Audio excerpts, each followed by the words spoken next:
or i-restore ng maliit. So, ang gagawin lang natin dito, use Alt-Tab para mag-switch dito. So, kung ito, close natin to isa na to. Pag-gulo. So, ang sabi dito, Photoshop nga daw ay ginagamit for photo editing. We enhance edit pictures, images using Adobe Photoshop. Kung saan compose of different layers. Layers 1, 2, 3, 4, 5, kahit na ilan. Pero ang output niyan, isa lang. You have to combine it. So, ang extension name nito ay PSD.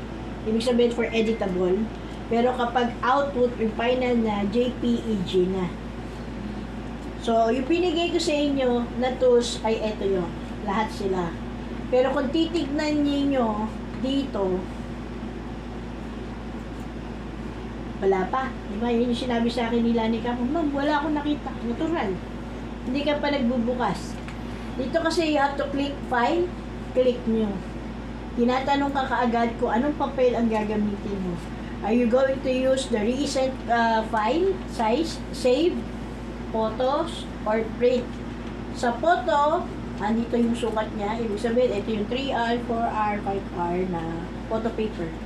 Sa print, ito yung merong letter size, mega size, A4, A5, tabloid, A3, A6, B3, walang B1, B2 dyan. Okay, pag namili tayo na A4, doon tayo sa picture pala, yung susunod na activity. So, isasali ko rito is 4x6. Orientation, naka-portrait. So, kung gusto mo nakahiga siya, you click this one, naka-landscape. So, wala tayong babaguhin dito sa resolution. Pixels, inches siya. Although marami siyang style, may pixel, may inches, centimeters, millimeters, points, and picas. So, inches tayo para mas madali natin siyang maintindihan. So, ang background ng papel mo, puti. Bukod sa puti, pwede siya maging black, background color, or transparent. Pag transparent, walang kulay. So, since white yan, create lang natin yan. So, ito yung sukat. Mukha lang siyang kasing laki ng small bond paper. Pero maliit lang po siya. Ang sukat niyan ay ganito lang. Ang gamit ko, diba? Photo. Ganyan lang ang laki niyan. Mukha lang siyang malaki kasing laki ng bond paper. Okay? Kailangan may ruler. Kasi yun yung pala tandaan, sukatan kung ano yung ginagawa natin. So, paano lalabas yung ruler? Ando siya sa view. Nandito yung ruler. Ito siya.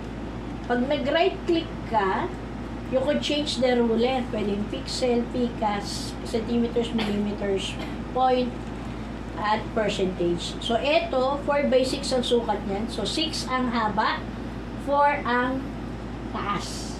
Ayan. Ngayon, ano ba sukat ng 2x2? Small lang. Kala ko, hindi masasagutin. Yung iba nag-iisip, 2x2. 2x2 nga eh. So, ibig sabihin, 2 inches by 2 inches yan. Okay? Kailangan natin gumawa ng guide, talatandaan, o sukatan. Nang paglalagyan natin ng ID. So, dito sa gitna, humila ka. Hila. Pababa. So, 2, meron yun, Y. So, ito yung 2. 2 inches na, di ba? Bitaw. Dito sa gilid. Tingin sa taas. O kaya tingin doon. Kailangan 2 inches din yan. Ay, bago na yung salamin ko, pero, sige. Ibig sabihin ko, 4x6 itong papel na to. 4 na ba ito? Yes. Hindi. Sobra. Sobra mo. Oh. Ay. Yan. Hindi. Kailangan saktong 4 or 000. Wala pa, ma'am. Narinig Yan. Naninigas na yung kamay ko. Okay. Ibig sabihin, pwede akong gumawa ng 4 na 2x2.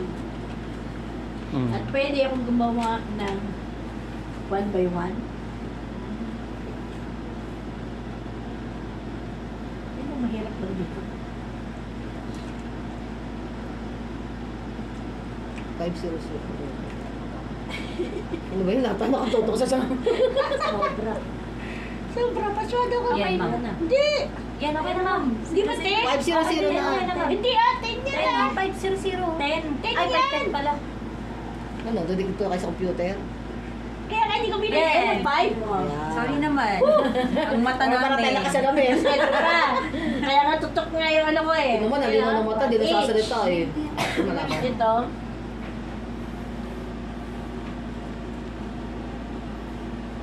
Yan. Para hindi siya gumalaw. Kasi gagalaw yan pag naglagay kayo ng picture eh. So, kailangan nyo i-click yung view. Kailangan nyo siya i-lock. Yun lang. Lock. So, ibig sabihin, pag nakalock, hindi mo na siya magagalaw. Huwag kang makulit. Nilock mo nga eh. Diba? So, cancel mo na lang. Ngayon, kuha tayo ng picture. Ano yung picture mo? Okay, picture mo. Save picture. Wala dyan.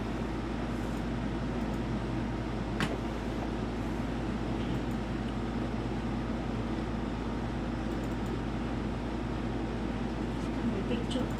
Picture ko yung nandito. Dami picture dyan, ma. Hindi, picture ko yan, oh. Eh, ma'am, yung home ko, pwede na yan. Hindi makita mo si Mickey Mouse. Tuwing ko nga by Ayun. one. Wow, ang dami ng picture ni Mom. Siko. Tayo dyan. Hindi tayo papapala dyan. Oo, pwede na yan. Ha?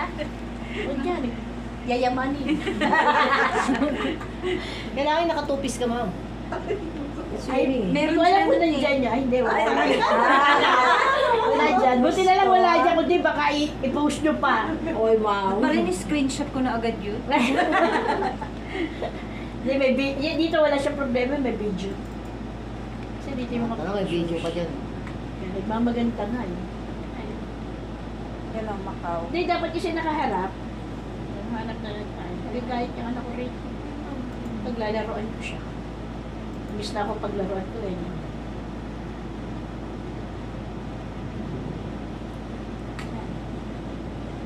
Gano'n pa akong kapayat. Bakaw na yata ito. Hala, humingit lang tayo ni Ma'am. Ang dami na napunta. Dahil picture nakita. Parang tinuro ko kayo eh. Kaya nga eh. Nagtipak ko si Bruce Lee na lang kaya. Ay, si Bruce Lee ngayon, di ba? Yung payat. Ayan. So, ikakrap ko ngayon sarili namin dito. So, click, press, and drag. Dito. Dito sa labas ko nilagay, although pwede mo ilagay dito. Dito na. So, eto, ako side view eh. Oh. Sige, kunyari nakaharap na lang. Oh. Tanggalin. Ito. Okay? Hala. So, ang kailangan ko lang dyan mukha eh. Ngamit ko siya. no? Full yan. Ito size niyan. So, dito sa binigay ko sa inyo, may tools. Mula dito sa move tool hanggang dito sa crop tool, that is the selection tool. Ay, ito pala. Selection tool. Mula dito hanggang dito, resizing tool. Mula dito hanggang pababa, drawing tool. Eh, kailangan ko muna siyang i-crop. Which is, ito yung crop. Bakit? Kasi ito lang ang kailangan. Mukha lang. Hindi, parang mas maganda si ano na lang. Ano siya? Naka-side view pa din. Pareho naman sila naka-side view. Yung iba nga, may nagbigay pa nga sa akin doon, whole body, 1 by 1 eh. Diba? Tago na natin yung kayamanan mo. Kaya nung may bata. Okay. Nakakatuloy na ano. Kung nakikinig sa akin. Lesson lang ang pakinggan.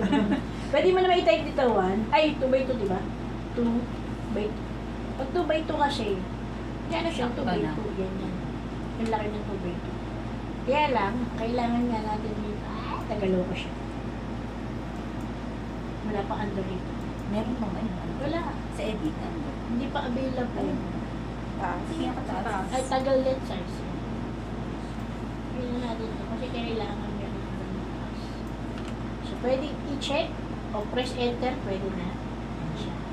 Ito pwedeng yan kasi merong activity na, let for example, may background. Ito ba ang 1 by 1 kailangan white ang background or blue ang background.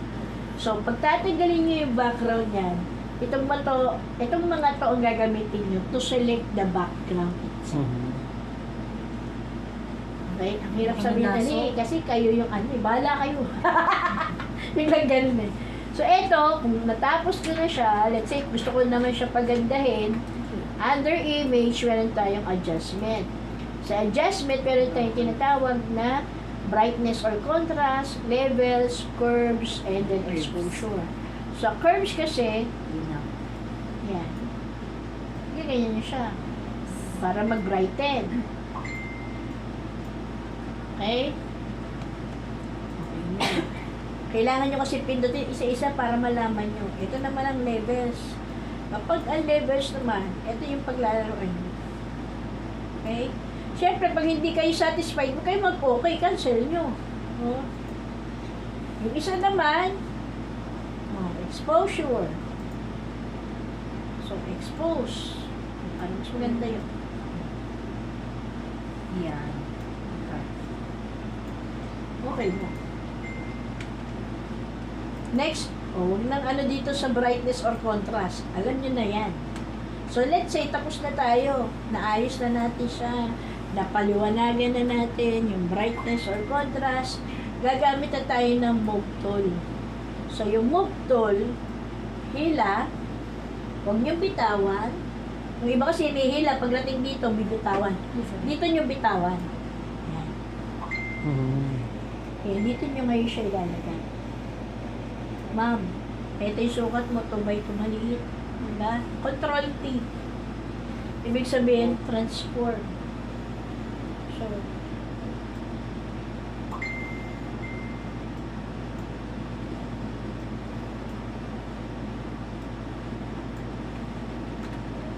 ma'am, paano dadami yan? Copy. Press nyo yan, click nyo yung add, click, and then pila. Then pila. Then pila. 1, 2, 3, 4. Pwede nyo lagyan ng name to. Una sa taas, pangalawa sa taas, pangatlo sa ibaba, pang-apat sa ibaba.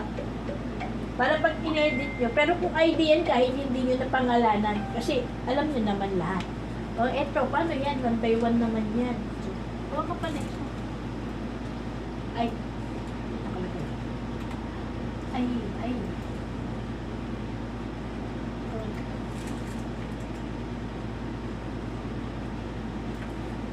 Control T. Then. At Walong by one. panalo na sila dito. Control, tapos click. Tapos 30 pesos lang naman. Oo. Ha? 30 pesos. 30 pesos? I-edit pa. Lugin-lugi. Lugi-lugi pag in-edit. Pag Di ba? pipicturean mo lang siya. Pero yung iba in-edit mo naman. Pababaan na ng presyo. Dalawa to, di ba? So, alt. Ilakad ako eh. Mamadali ka na naman, ma'am eh. Ha? Mamadali ka na naman. Oo, kasi dalawa subo lang ako. Gutom na eh. Na ako eh. Inom ka ng gamot mo, ha? Pinainom ko na. Hindi ka tulad kahapon ko yun. So, ano? May high blood na si ma'am. Hindi, low blood nga ako kahapon. Wala. Yan. So, pag gusto niyo naman siya, hindi ko na ayusin na. Bala ka dyan. Control minus para mag-zoom out. Yan. Zoom in, control plus. Ngayon, pag nag-pre-print tayo dyan, siyempre, click mo file. Click print. Pero wala tayong printer na nakakabit dyan. Ito, ang size nito, A4. So, dapat, pag nag-print ka, huwag ka muna agad mag-print kasi kailangan mo muna ilagay yan ng ganyan, tapos yung sukat niya, ano siya? Ka-A4 kasi siya, so hanapin mo si hanapin mo ang bit. Nakukura pa. Tutuloy tuloy yun. 4 by ano to. Kaso nakalagay dito. Parang ito yung A4. Saka sumali sa photo paper ko. Ano nga sukat niya? 4 by 6. Kaya wala akong makitang 4 by 6 dito. Ay, ayun mo mo. Sa taas. Ayun. 10 by 15. Sobrang gate kasi. Landscape. Okay. Kasi na siya. Kaya kung gusto niyo lagyan ng mark yan, meron din naman dito mark. printing marks. Gusto niyo ba corner o kaya center o labels? Para magkaroon ng guhit. Pero mas maganda, maglagay na lang kayo dito ng linya. Ng straight row, straight line. At Paano saka yun? ang shape. Paano magiging yun? Alin, ito. Line. Gawin mo siyang black. Okay na. Paano pag magkakat? Pero syempre pag meron ka ng cutter, kasi may cutter na square na. Hmm. So, hindi mo na kailangan mag-spot niyan. Sabihin mo, dali mo na yung ganyan. Hindi ko pa nagagamit, nakabox pa sila lahat. Okay? Meron ako size ng 1x1, 2x2 passport size. So, yan siya. Ngayon, kung ang gagawin naman natin ay, ma'am, tatanggalin natin background. Kasi may activity doon na tinanggal background, di ba? Yes, ma'am. Gagawin ng puti. So, gagamit kayo dito, it's either polygonal lasso Yung yan. or magnetic. Pag pasmado yung Yun nga Ang eh. hirap niyan, ma'am. Tapos salamin pa natin. Yan ang pinaka-ayaw ko dyan. Yan. So, eto, pag magnetic kasi, isang click lang. Kaya mo na siya mag-connect the dot. Kita mo yan. Sama. Diba? So, gagano siya. Nilakad ako. So, pag inayos niyo siya, diba, ganyan na lang. Tapos hanggang dito yan, dapat konektado yan yan.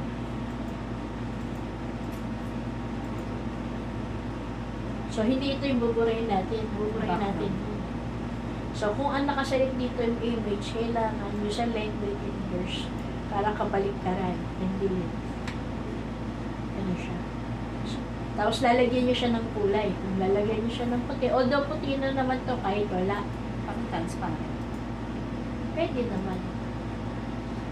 Para maganda siya tingnan. Bubuwas mo lang yan. Puti na. Pero syempre, pag select nyo, kailangan maayos. Hindi ganito. Sinampulan ko lang kayo. So, sa selection tool, you have to decide ano yung gagamitin yung tool to select. Syempre, ang gagamitin yung style, yung madali para sa inyo in selecting. Huwag yung pahirapan yung sarili nyo. Patulad yan, magnetic yung ginamit ko. May magnet lang niya yung pinaka-same color lang yan. So, marami kasing gamit din. So, eto yung ando dyan, yung history. Ayan siya.